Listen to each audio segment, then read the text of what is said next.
हवा उजाड़ शहर में गरज रही थी, अपने साथ पूर्वाभास का एक ठंडा एहसास लेकर आ रही थी। सड़कें जो कभी जीवन से भरी थी, अब सुनसान और अंधेरे में डूबी हुई है। बचे हुए कुछ निवासियों के बीच एक द्वेषपूर्ण उपस्थिति की फुसफुसाहट फैल गई, जिससे उनका भय और व्यामोह बढ़ गया।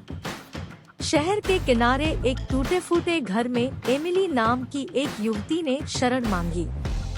फ्लोरबोर्ड की हर चरमराहट के साथ उसका दिल धड़क रहा था और उसके हाथ अनियंत्रित रूप से कांप रहे थे। वह इस सुनसान जगह पर आ पहुंची थी, अंदर छिपी भयावहता से अनभिज्ञ थी।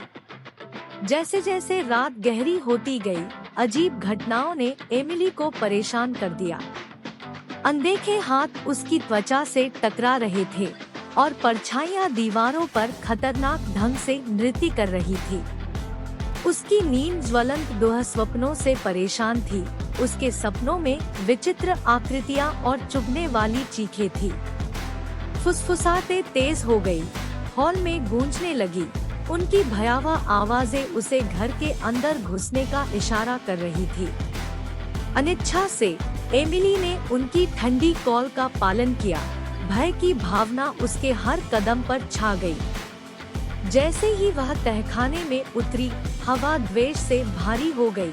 जहां अंधेरे ने सारी रोशनी निगल ली, गहराई में एक टिमटिमाती मोमबत्ती ने एक गंभीर झांकी प्रकट की।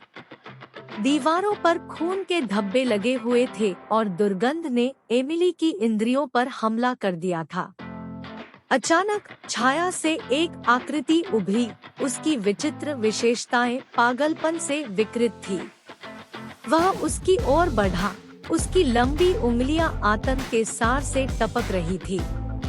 जब एमिली प्रेत के चंगुल से बचने के लिए संघर्ष कर रही थी तो वह दहशत में आ गई। लेकिन घर जीवंत लग रहा था।